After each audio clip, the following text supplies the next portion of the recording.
advice in the next hour or so. Jeez. Oh my goodness. Uh, in the next hour or so, my Take a breath. co-host, like, Take a breath. yeah, sorry. I'm just like my mind's everywhere. My In the next hour or so, my co-host Lei Xing and I will go over the week's most important and interesting news coming out of the global EV, AV, and mobility sectors.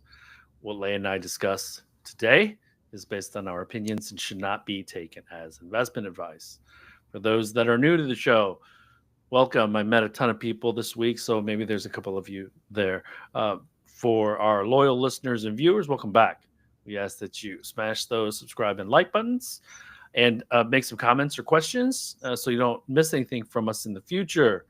Lei and I are two of the most knowledgeable people doing this. So help us get the word out to others about this podcast. My name is Tu Lee. I'm the managing director at Sino Auto Insights, a global management consultancy that helps organizations bring innovative and tech-focused products and services to the transportation and mobility sectors. I write a free weekly newsletter that we pull many of our topics from. You can sign up for it at sinoautoinsights.substack.com, which of course I encourage you all to do. A Phoenix bound Lei, can you please introduce yourself? A Or first in time. Phoenix Lei, in Phoenix Lei. Yeah, first time in Phoenix. First time in the Valley of the Sun.怎么样? I can finally say why it's called the Valley of the Sun. So this is your co-host Mei former chief editor of China Auto Review.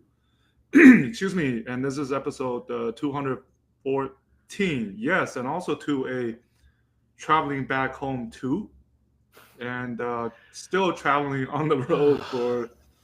Oh God, I've been on the road since the 16th from Orlando to Phoenix, and yeah, first time in Phoenix. Done a lot of Waymos. Oh, really? Okay, nice. My family have tried Waymo a few times. First time and an additional time. So that was Is it pretty easy to get? Oh, you're yeah, using the Waymo very app easy. though. You're Yeah, using the Waymo Waymo. app. Yeah, Okay. Waymo app. And I'll tell you, the Tesla stands were happy to hear this. Waymo is definitely not perfect because my wife and daughter actually say a human driver in some of the Ubers and Lyfts that we've taken over the last few days is actually better drivers, better Yeah, driving that's because the that's Waymos fair. they tap on the brakes on at the intersection, which make people sitting in the back kind of uh, nauseous a little bit. Not to a great extent, but you know what I'm. Yeah, Right? for We've sure. done the Waymos in LA, and we also had that experience. So, but nevertheless, I mean, I've done 5 rides already. It's like go out, get somewhere, Waymo, and Man, sounds the, like a pretty expensive Phoenix trip. well, we get 35% off for 4 rides. So Oh, okay, got it. talk about So, stickiness, right? well, you should just get your wife to download the app, and then she can get 35% off of her Yeah, rides. exactly. So, And so in Phoenix, right, Waymo is something that you do here. The sun, obviously, hot, hot, hot. It's 110-degree weather, just pure dry heat. And I've so it's experienced so you're that. not super sweaty. No, we actually walked 10 minutes yesterday afternoon in that type of weather. And I, it was kind of like being barbecued slowly, but wasn't too bad. It's Uh, like Vegas. no, I think it's definitely the heat is definitely um, more heat. There's more heat than Vegas. But Okay. speaking of hot, hot, hot, hot, you know where I'm going with this. Yes, I do. Actually, there's already a comment about it. We will hold off until the end of the show, but SPX I think posted something just now. Because the So internet has been broken by the Xiaomi YU7 launch the last 24 or 48 hours. and this absolutely says that the SU7 tragedy is in the rearview mirror, distantly in the rearview mirror. Yeah, what tragedy? But I just kept on watching the Lei Jun feed on X, and he was posting these tear sheet specifications. Mm-hmm. There's a lot of features packed into it. So, And I think at this point, the features are doesn't matter anymore. You know it how doesn't. the range, the 10 million clips, the 3,944 kilometers they've done in a 24-hour test, the specs, the hardware. Uh, we're looking at something that I think I still am wrapping my head around, because when those poster came out, I'll be honest, I had to roll my eyes and look at it and say, was there an extra zero? Okay, there was. It wasn't 28,900. It was 289,000. And to give people a better sense of what that means, their factory in Beijing currently has about 150,000 units of Times two. capacity. Well, that's what I was going to say. So Yeah. they have another factory that already has 150. So they have a total of 300,000 units of capacity, triple dual, give or take. And that means, remember that the SU7 is also on sale. And if the SU7 is already delivering 100 and something thousand units, that means in the next 12 months, there's only going to be 100 at the most less than 200,000 of those U7s launched, and that's if they work a ton of overtime. The capacity, two plants, 300,000 units. Assuming, I'm not sure what shift that is, whether that's a single or a double shift. I think It's it got to might be a double shift. double shift. Okay, so let's say double shift, and they have 300 set a goal of 350,000 deliveries. They've completed 130. Actually, let me take that back. It could be a single shift, but it might be 6 days. I'll Yeah, well, I I'll mean, figure that out for the next show. yeah, right. 300,000 capacity, 350,000 delivery target. They've completed 135,000 in the first 5 months. June will be roughly around 30,000 units, so that's 160,000. Well, and remember the U7. It looks like it's already started production, so job one is already done. But it'll take probably some ramp, right? It'll take probably quarters worth of ramp to get to full production. Have you seen the pictures of the 3 rows of U7s lined up outside the factory in Beijing?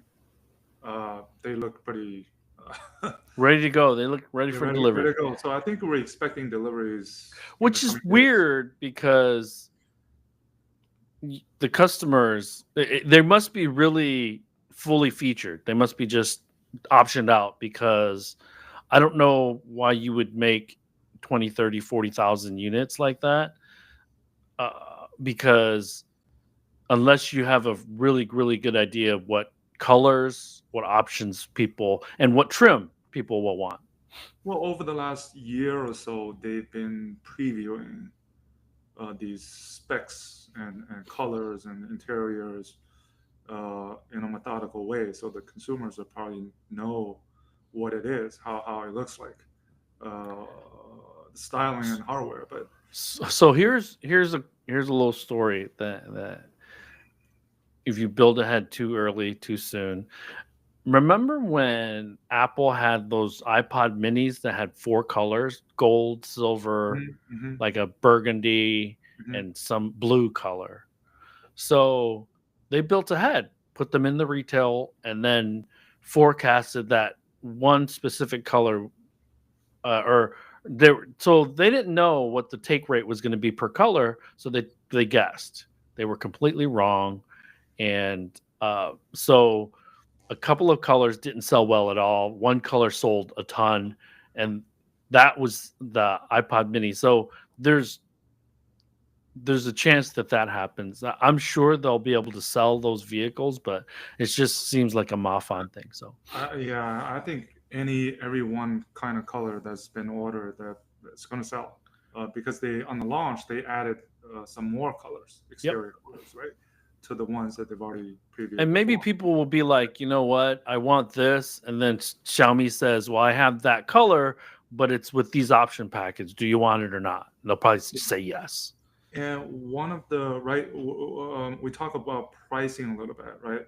253,500, a weird starting price point that nobody guessed correctly. I think myself included, I was thinking 249,000, right? Just below 250,000, but they came out with the interesting starting price point, and then Well, remember that the RMB is weak on the US dollar, so yeah.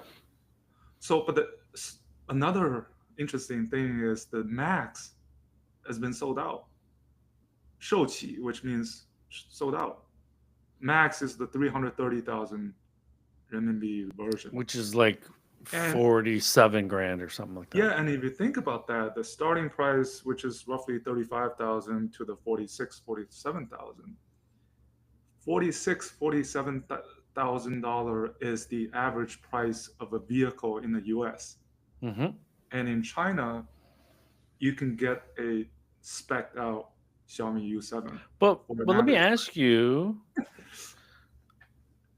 what is this a no obligation reservation again? Like, 100 RB, 500 RB, you can get your money back kind of thing, or no? So the 5,000 RMB is the firm 7-day refundable Okay. deposit. Yep. If you don't do anything with it, it'll be a locked-in order. Yep. And then for the locked-in order, it'll be 20,000. That's my understanding. Okay. Non-refundable. So if you decide not to take delivery or just not do anything with it, you just lose the 20,000 RMB. Got it. So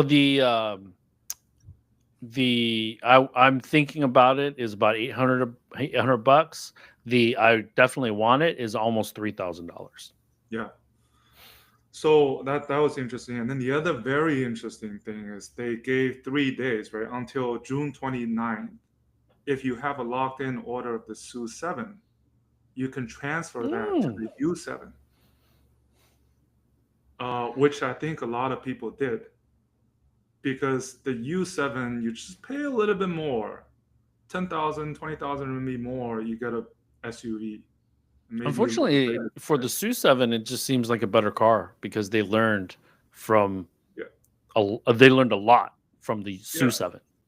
Yeah, so after all the this dust, we have the 240,000 locked in orders in 18 hours, right?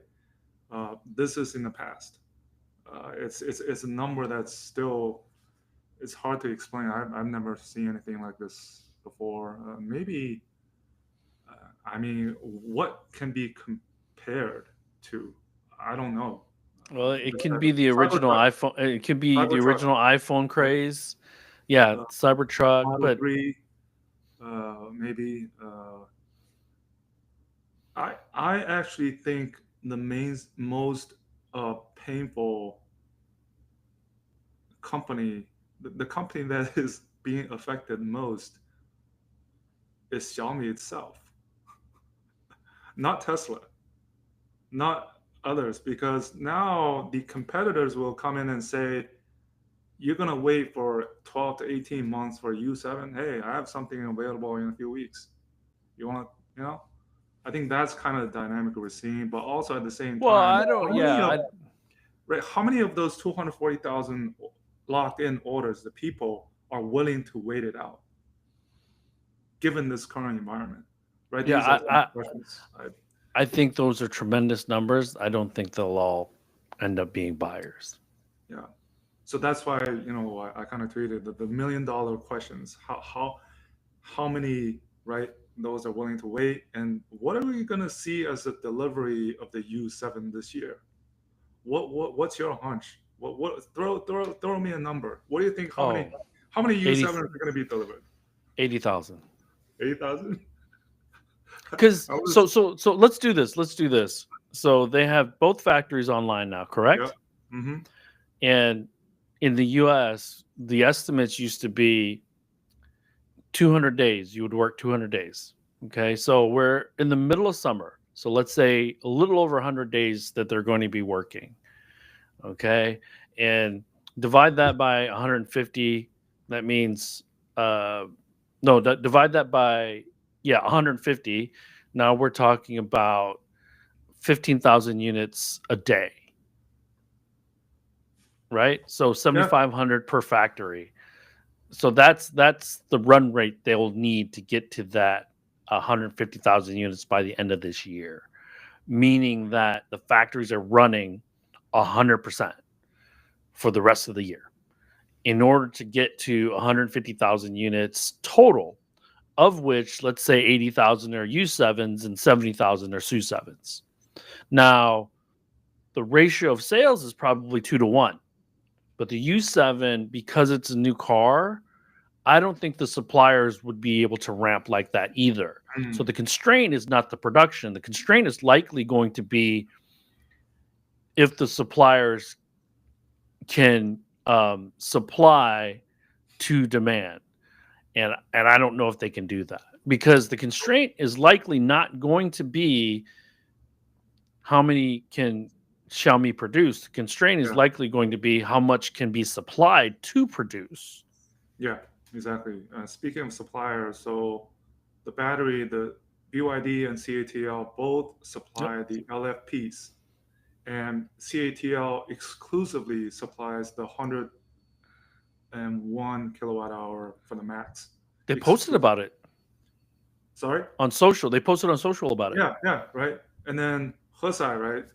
They posted the 100% of the 289,000 orders And they have should. the LiDARs. I think these are, because you know how hard and how low they must have bid to get that for Xiaomi. Because again, let me go back to Nvidia and Apple back when I was working there.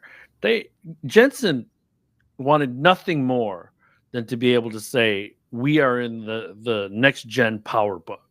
At Mm. the time, the MacBook Pro was called a power book, if you remember that, Lay. So it's the same thing. It's the same thing. So it's important. It's a win. It creates prestige for these companies. So So I think in terms of overall sales, right, we go back to the 350,000 total target.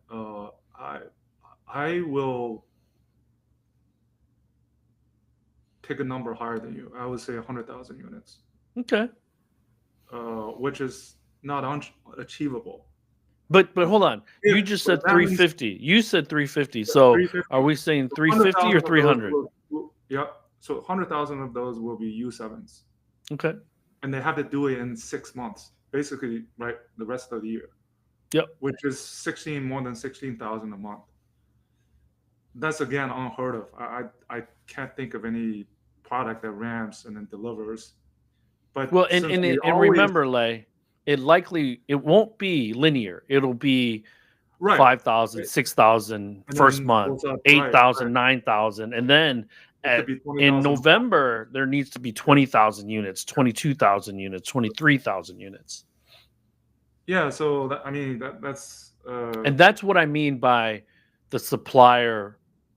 Maybe they can supply 15, but they might not be able to supply 22 right.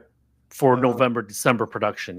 So, yeah. So because the reason I'm saying that because we always underestimate, and Xiaomi, I mean, they've proven that they've always over delivered, at least from a volume standpoint. And I don't think anybody guessed or expected this order intake will be in the 200,000, nearly 300,000 range. it was So it that's was why. perfect. It was perfect timing. It's the middle of summer, nobody's paying attention. They flew foreign journalists over, or at least two that I know of, that Yeah, Lambert guy and Fred, Kevin. and yeah, Kevin, yeah. So So, I'm sure they invited that's great. others. And And I mean, their Xiaomi, their team, their branding, marketing team are super, right? Lei Jun was tweeting, although obviously it wasn't him tweeting because he was speaking at the. oh, he was Yeah, prolific on his tweets or yeah, his social media.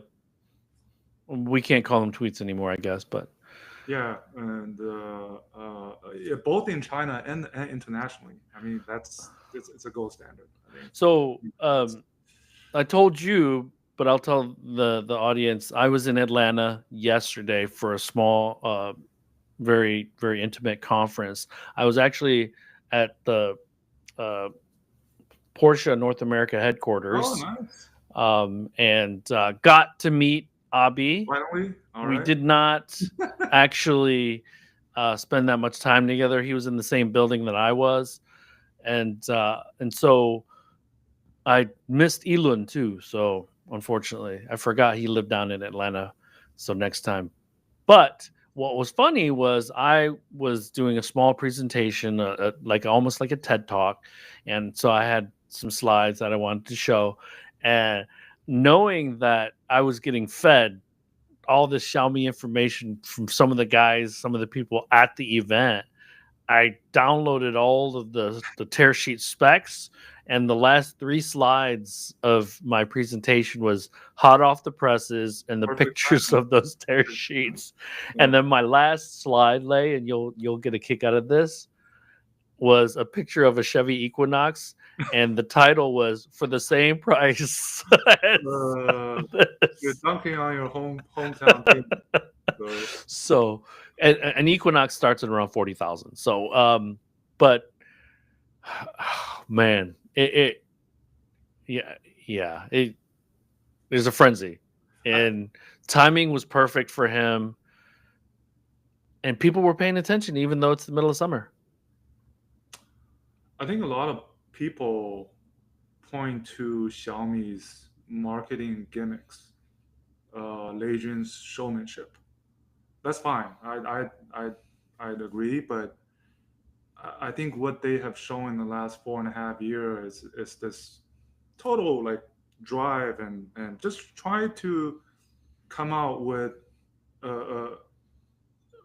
almost a perfect product, and you add on the Xiaomi badge onto the vehicle, and it sells like hotcakes. And that's basically what we're seeing. And based on the reviews that we've seen from both, the all of the Chinese media that tested, including Mark, right? That already tested the vehicles. That it's a different animal. It's than the Su 7, but they also expect that the Su 7 will continue to be a product that will be in hot demand. And Uh, continue to take sales from the Model 3. Yeah, I think Model 3, again, I've said this before, Model 3 is relatively irrelevant in the Chinese market, I think. Model Y is still important, but we know that even if they maintain the sales, the pie is getting bigger and their share is getting smaller. And we're already seeing the stats, right? We're already seeing the data. Not in China, but obviously other parts of the world. Well, Oh, one thing that seems to me pretty certain now, there were a couple people that tweeted it or posted on social that I trust. It seems like Q1 sales for the Model Y, or Tesla at least, will be better than Q2 sales, which mm, doesn't happen. mm, yeah. And so that is not good. And although they want to point to this shiny little object that is happening in Austin, what is their business foundation? It's selling cars. So, We'll go back to that, but uh, a reference, Model Y sells in China, domestic sales about, let's say, 25,000 a month. It's only a matter of time, not if, but when the U7 tops that. Only a matter of time. and to give people a better idea, there's about 630,000 units sold total for Tesla in China in 2024. I want to say it's like almost a 2-to-1 ratio of Model Ys to Model 3s. So let's say 350 Model Ys were shipped in China in 2024. So that average monthly average is more than 25. But again, we're a year. from 2024, number one. So the Model Y has lost a tremendous amount of momentum. 2024, the price reductions, the non-price price reductions really still boosted sales of the Model Y. 2025, there's the i8 from Li Auto, there's the L90 from Onvo, there's the G7 from Xpeng. There's one more, isn't there? So yeah, the IA, including i6, Envoy L90, the G7, tons more, right? But Yeah. these are the ones that are big, big launches. And speaking of, right, Li Auto is actually taking a proactive approach. They're actually they just made a announcement that they're the Q2 guidance, they shrinked it, Yeah, I shrank saw that. right, in order to prepare, in order to Reduced it. align the organizational structure for the launch of the i8, which was quite And interesting. remember, let a little background. The i8. So right now they ship one vehicle, the Mega, that is a BEV. The i8 is going to be a BEV. So I think that's part of the reason they're trying to line up all these different disparate things in order to kind of start on the right foot. Yeah, and then it was interesting, right? I also tweeted that that this kind of the camaraderie among these CEOs supporting each other's product launches on social media. And even Exxon may have had to make way for the G7 launch because of the U7 launch, Right. right? These kind of the dynamics that are behind the scenes, and now we can, you know, U7's in the rear mirror. The next is G7. The next is on L90. The next is i8. Right, week after week we have these blockbuster launches, and Tesla is feeling pain. They're all SUVs. So They're small. we're in summer. This means that job one of all these vehicles will ship before the end of summer. I believe. I think the IA is sometime in middle of Q, July. yeah, it's launches, but I think It yeah, doesn't start probably delivery latter part of until early part of okay. Q3. Yeah, Okay.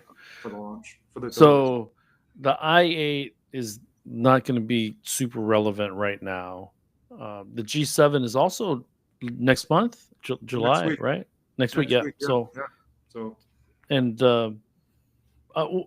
one thing that I do want to mention, Lay, is that in a room full of Americans yesterday, it was eye opening for a lot of them how I talked about what's going on, showed them pictures, and kind of after my presentation, lots of folks were like, "Hey, man, great presentation, very objective viewpoint. You know, we totally understand that you are a Michigander and American, but how you talked about what's going on in China really is eye opening." So, got a lot of that. Reason I bring that up, Lay, is because I hope in my heart that the GMs, the Fords, the Stellantises, the Volkswagens are really looking at this launch and taking copious notes about how to engage customers, how to bring excitement to products, how to design something that in totality it looks like something else. I mean, uh, at least from a sorry, I take that back. Visually, it looks like something else, but in totality, is a completely different product. I just hope that how they're saying that this is a globally relevant thing that we can learn from, as opposed to it's the China market. Chinese consumers aren't the same as Europeans and Americans, because you and I hear shit like that, all mhm. stuff like that all the time, and it bothers me to no end. But I just feel that it's a missed opportunity if people aren't paying attention in the West to how engaged Xiaomi consumers are for this product. Yeah, and the And question. then the last thing I'll say about this, Lay, is that those little design cues. because one of the things that Kevin posted about, was the Kleenex magnet right behind the Yeah, infotainment. these exactly. I mean, these are small details that do sell, And and all, that but they all add up to you're paying attention. and then one of the part of the press conference was how Beijing iterated how they're friendly to the Apple iPhone owners. You don't have to have a Xiaomi phone for this to work, for the ecosystem, right? And then these tag on the add-ons, the hardware add-ons, right? The phone holders, the speedometers, little What things. would be interesting to see, Lay? Because you raise a great point. How many iPhone users are buying Xiaomi EVs? Number one. Number two, how many convert to using a Xiaomi phone after they purchase their, because there's going to be more seamlessness between the Xiaomi EV and the Xiaomi phone than Sure, an Apple phone. sure. But Yeah, that would be interesting statistics. I'm sure that the Xiaomi they have those kind of data, but right, these female owners are actually a major part of Xiaomi customers. The conversion from the BBA owners who are buying additional vehicles, they're going over to our Xiaomi, right? These, Talk about people needing a hug. The BBA and the Porsche people in China must be like, oh my goodness, and then how are we going also to compete with this? they're going back to our earlier comment that they're probably holding their head just from that slide on the Nurburgring lap records. Oh yeah, the How a Su four and 7. a half, yeah, the Su 7 Ultra prototype type, how a 4.5-year-old EV company or brand can improve that track record by over 22 seconds. And when you're a Porsche or when you're a Mercedes or when you're a Lotus, these 70, 80-year-old companies That spending, pride yourself yeah, on engineering and yeah. speed and being able to drive into corners with your product, things like that. Right. So a lot of questions to take away home for these legacy competitors, and they've learned. I think Toyota. I think they're going the right way in China with their recent launches. They even posted. No, it wasn't Toyota. It was somebody. Yeah, it was Toyota. They had a poster of the BZ7 because it had a 7 on it. Some kind of like a congratulatory Mm. message to U7 sent, right? It's guerrilla marketing. Uh, and guess what? They all have Chinese tech, major Chinese tech on their upcoming EVs. Same as Yeah, man. Volkswagen, Yeah, same as dude. Mercedes, but we won't see them until 2026.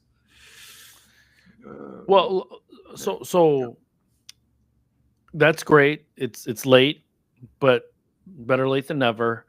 And let's hope that with this extra time that they're using to get these products on the road, there aren't serious software issues with them, because it would be a shame, like Cariad with the ID series vehicles. They rush these vehicles on the road and all kinds of software problems. And GM with the Blazer here in the United States.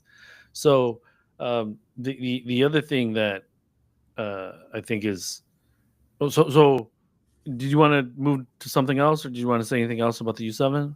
No, I think I mean, we can talk about the U7 for All day hours. long, yeah. Right. So, I because mean, it's so, we're just gonna need to get behind the wheel in July, I guess, huh? well, that's probably one of the first things I try to do when I go back next week. So, to get a hands on a U7 and feel it, because the reviews say it's different than the Su 7, but on an SUV, it's still sporty, which is what it wants to do, but more family spacious uh, features to it. So one of the tear sheets talked about 36 The, uh, like compartments, yeah, so the leg room, the headroom, right? The comparisons with the Y and the zero Taycan. gravity seats for front and back.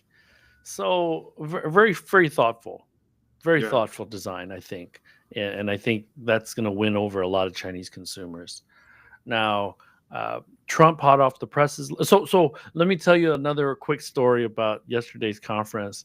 Um, I was talking about how premium is being redefined in China, and I mentioned in 2022 a certain brand minus 2% year over Mhm. year growth. The next year minus 15% year over year growth, and then the next year minus 28%, and then Q1 of 2025 minus 42% year over year. And so the gentleman after me, he was like, "Hey, wanted to."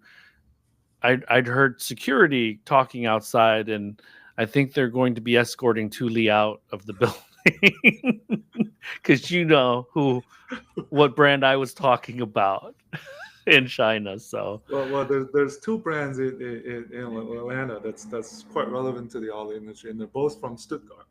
yeah, so yeah. And anyways, and you guys know I was at the Porsche, so that's why he had joked around about that, and they all kind of laughed. But so hot off the press, Lay Uh, Trump cancels negotiations with Canada. So this, if this stays the way it is with the impasse between Canada and the United States and a lack of a trade agreement, you I, can you know, book Canadian dealers selling Chinese cars within the next 6 to 9 to 12 months. by this point, we know Trump's acts, so he could be coming right back and oh, we have a deal with Canada. Yeah. So, but So I mean, the way he's I'm so going all close over the places. to I'm so close to Canada, and so there's a lot of Canadians or where I live, and they are really mad at the U.S. Really mad. I've never seen them like this. Yeah. So, but So I was okay, like, not me, man. U7. I think we're done with U7 for now. But going to a very relevant point you made about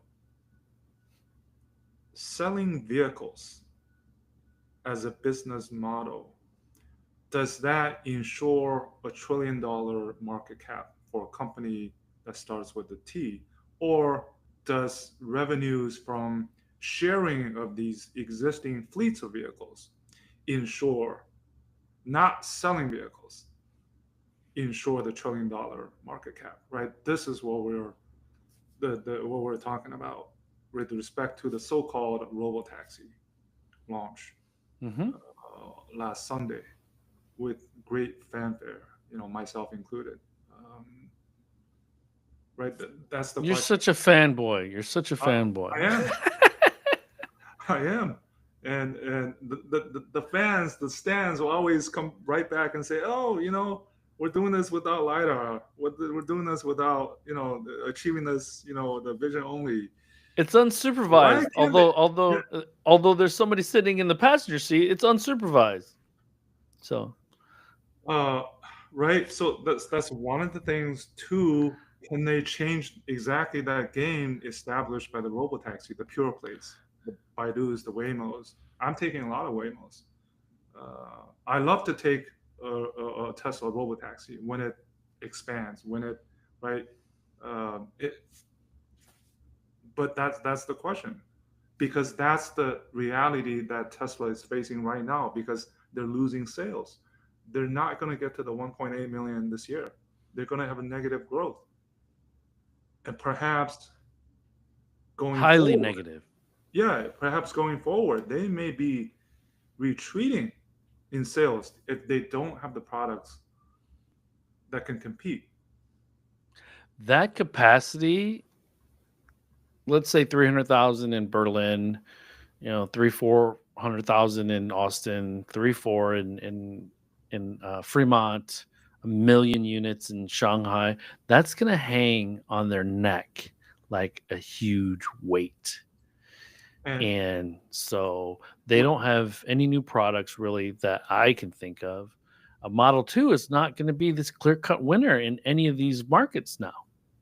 Right, and then they just let was it the head of manufacturing? What's the guy's name? Omar or something? Oh, I don't know. I'm not Right, sure. he left or was fired. I think one of the HR people left. Yep.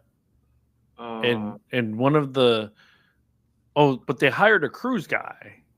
right, I saw Cruise. that. So So if we're but only talking about sales, selling EVs, Tesla is in a precarious spot right now. but let's just go by sheer data, sheer numbers. Yesterday or Sunday was the first day for robotaxis for Tesla in the city of Austin. Waymo, you and I have experienced it. Now you've experienced it in 3 cities. Waymo just They launched in Atlanta through Uber. I Did tried you to know I that? tried to Or call you're not? one and so I canceled it. I called 3 times and I Yeah. canceled it. And I stayed at a hotel at the airport, so it wouldn't go there anyway. So I was just gonna drive it around the city and change addresses, but because I saw them, I saw a couple riding around. Unfortunately, I didn't get to call one, but Tesla launches on Sunday with about 10 to 20 robotaxis. 10 to Beautiful. 20. Okay. Waymo, they're in Austin. They're in Phoenix. They're in LA. They're in San Francisco. They just announced that they're trying to get their permit for New York City. 4-season city. So this is a lot different than the current cities that it's in. Okay. They have about 500 robotaxis in service right now. I give you one reference point. So it's interesting in Phoenix, downtown Phoenix, or actually the area where Waymo operates. There's nobody on the streets, walking on the streets. No pedestrians, no bikers. It's too Because hot. it's just too hot, and that creates the perfect conditions for the robotaxis Yeah. because it's relatively less complex. Actually, my wife and I were talking about that while riding one. We were kind of like debating each other. Yeah. So I think San Francisco is decently messy. New York is going to be clearly their most challenging market for now. LA, we know it was messy recently. So Yeah, and then Baidu in China, they operate in 10, 12, 14 cities. Half of those cities are no safety driver. They have about 1,000 robotaxis in all these cities. If you add up Pony, you add up WeRide, you add up Deep Route, and a few of these other smaller companies, there's probably another 400 robotaxis. So in China, and then there's the different form factors, not only the right. passenger carrying, right? There's the Mhm. other ones. And so in China, there's, let's say, robotaxi wise, there's about 14 to 1,500. So Tesla has 10, Waymo has 500, Baidu has about 1,000. So what's never clear to me is these analysts that say it's a multi-trillion-dollar company, they don't ever tell you percentage-wise how much of that valuation is based on them dominating the China market. Right? Are they saying that it's a multi-trillion-dollar market just in North America, or are they going to dominate the world? It's never clear to me. Theoretically, with their fleets all over the world, that is the aim. But the assumption that with FSD, so well, yeah, exactly. So the assumption is that FSD will get worked out in China. You and I know that is not a done deal, and there's no guarantee of that. In Europe, there's no guarantee of that. And so it's largely just North America that, in my estimation, these analysts are saying make Tesla a multi-trillion-dollar company. I want Tesla to have great robotaxis. I want more competition in robotaxis, to be quite frank, in the United States, because without Cruise, we lost 33% of the competitors. But the reality is they're almost like a rounding error in the totality of global robotaxis on the road. Yeah, so it's just Waymo, Tesla trying to be one, Zoox maybe starting, uh, May Mobility, I know you've Nuro. had I know you've had your head in volleyball matches, but did you see that Uber is looking at acquiring Pony? Oh no, I haven't. Yeah. There's an article in the Wall Street Journal, I want to say, that Uber has uh, spoken with Travis Kalanick to try to uh, kick the tires on Pony to see if it could be Well, they acquired. are working together outside of China, so anything could happen, right? So that Which also means that they're talking to WeRide. I'm certain. I'm also certain that they probably made inquiries into Deep Route. Yeah, I think Uber, that's kind of their, maybe going back a little bit to their original intention when, um, TK, right, when he was around, of when he said at a conference in Beijing 10 years ago that they wanted to achieve mobility flowing like water, which means the robotaxi must be a big component of it. So Yeah. let's talk about how this changes things for Uber and for Pony. First of all, Pony is a Chinese robotaxi company that it plans to operate in Europe. That hasn't been sorted out because there's a data uh, challenge with from a policy standpoint. There's a hardware software potentially, right? The European Union hasn't called any of those issues out or challenges out yet. So, will they allow Chinese hardware and software running on European roads? The reason I bring that up is because there are policies in the United States that prevent that for private passenger vehicles.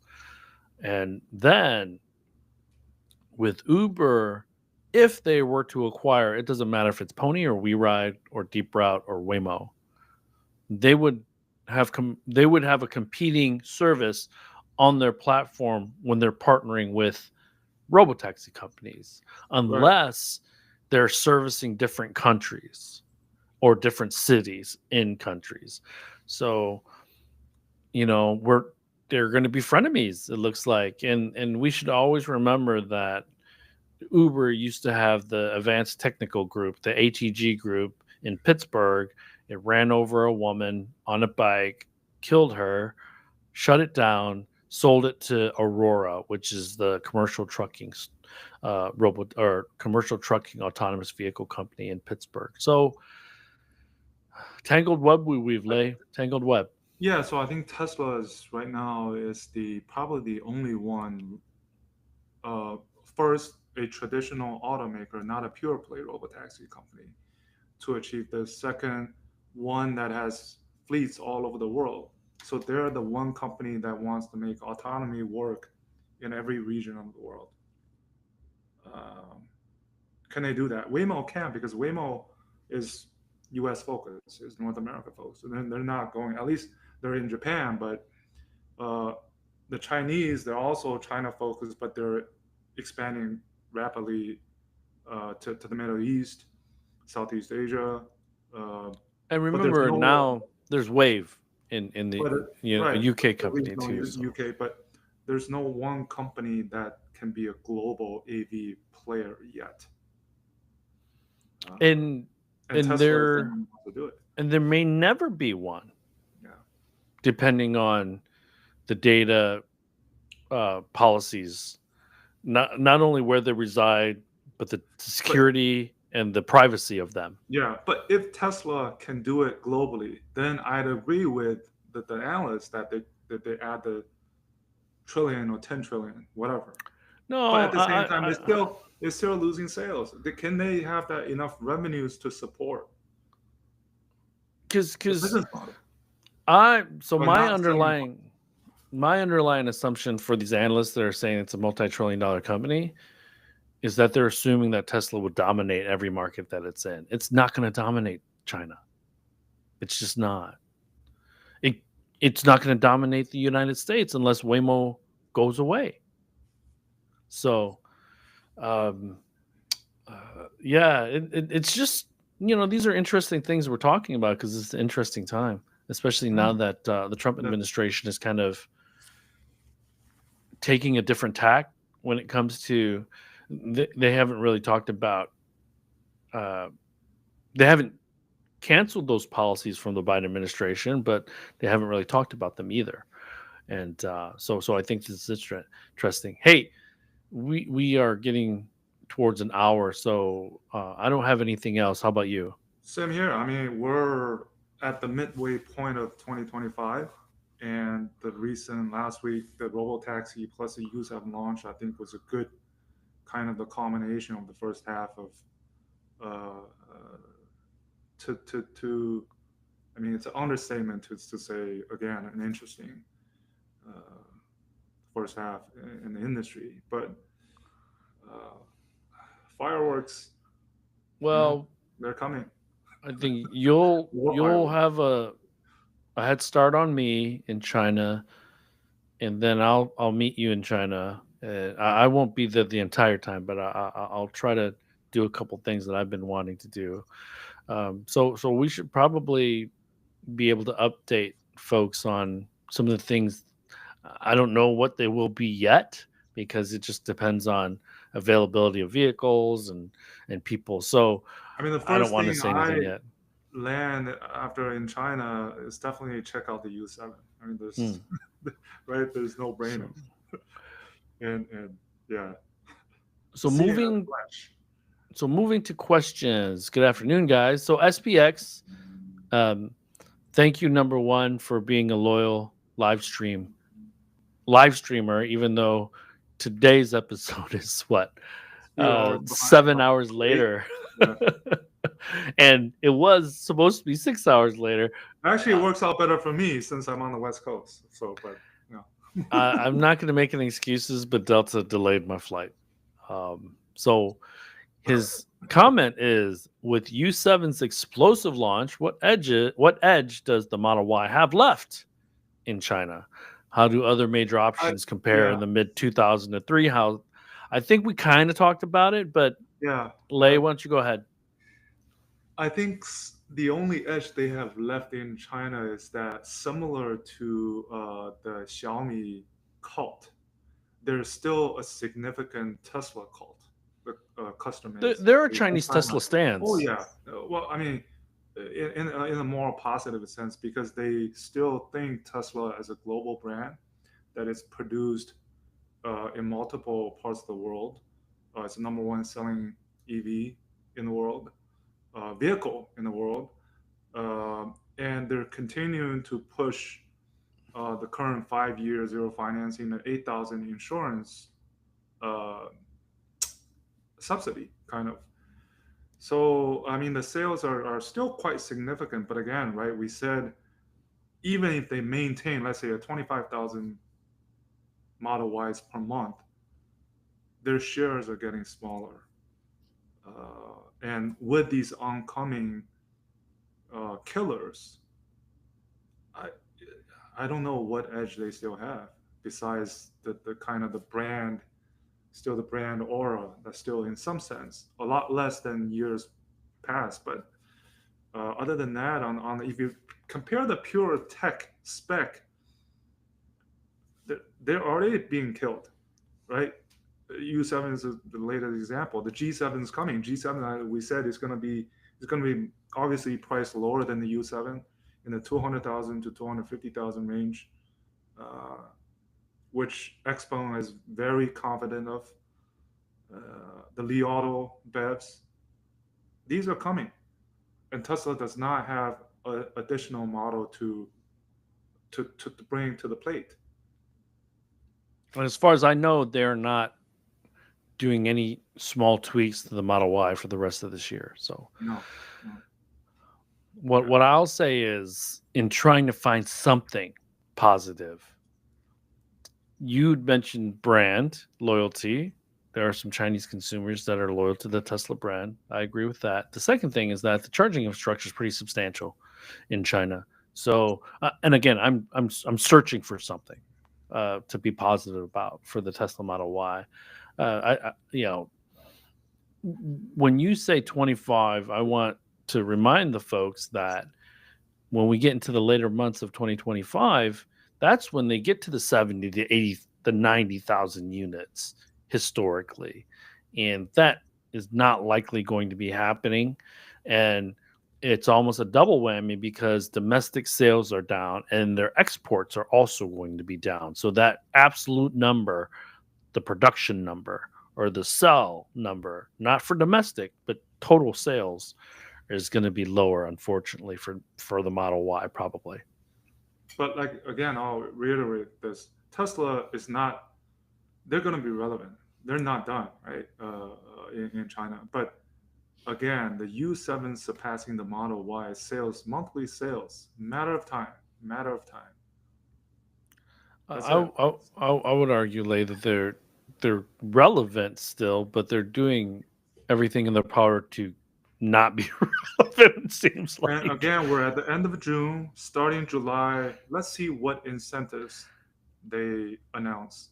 Well, first of all, let's see if Q2 numbers are lower than Q1 numbers, because my favorite GIF is the panic button. So I might have to pull that out if Q2 numbers are pretty anemic. At Preza, this month, Tesla is in the hard times. Tesla Model Y versus Xiaomi YU7 versus Xpeng G7 versus Li Auto i8 versus Envo L90. You're absolutely right, Apreza. I think that. So we talked about this a little bit earlier. There's going to be a stagger on some of these launches, but I think the G7 is probably going to be outside.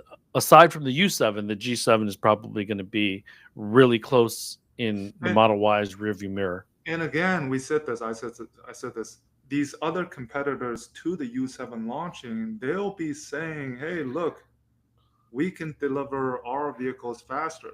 Come on over." If you hesitate, So, what we can anticipate internally from Xiaomi is that the sourcing guys are working every day contacting their suppliers to pull in schedule, and they're putting pressure on the suppliers to put pressure on their suppliers, the tier 2, tier 3, tier 4, to work overtime in order to get more components to the factories in Beijing. And so the art to what the manufacturing operations team in Xiaomi is probably going to be to figure out what the right mix is. Because if you were a SU7 buyer or ordered a SU7, you don't want your lead time to now get pushed out by a month, 6 weeks. You're not going to be very happy about that. So you still got to balance SU7 deliveries with U7 ramp and U7 deliveries. that's the balancing act of Legion and company. That's going to be difficult. Because there will be people that complain, and you know that, I know that. Oh, Full always. stop. There will be people that complain, and I mean, unfortunately, if it goes viral, that's when things will get a little dicey for Xiaomi. U7 has turned into a war of words, even among the leading KOLs in China, even among the senior executives of competitors. Shouting match, because They feel the pressure. They feel the heat. yeah, just like Jack Wei saying, this guy is the Evergrande of the auto industry. Yeah. I don't have anything else. So, Lei, have a good weekend in Phoenix. Stay cool. Hushui. I love the heat. That's for some reason, because it's dry heat. I hate the humidity. I'm not. Yeah, Atlanta was. So I was staying at a Hyatt place last night, and it was super old. And yeah, in Michigan, my socks don't feel damp. When you go to a humid place, your socks feel damp. Yeah. And so I was in Atlanta, and I was in my hotel room, and it felt kind of muggy and damp. And so I'm kind of glad to be back in Michigan because it's not like that. Anyways, everyone, thanks for joining us as always. Apologies for the delay, and thank you for those that tuned in despite the change in time. We will catch you all next week when Lei will be in Beijing. So That's correct. good morning, good afternoon, and good evening. Good afternoon from my side. Bye bye.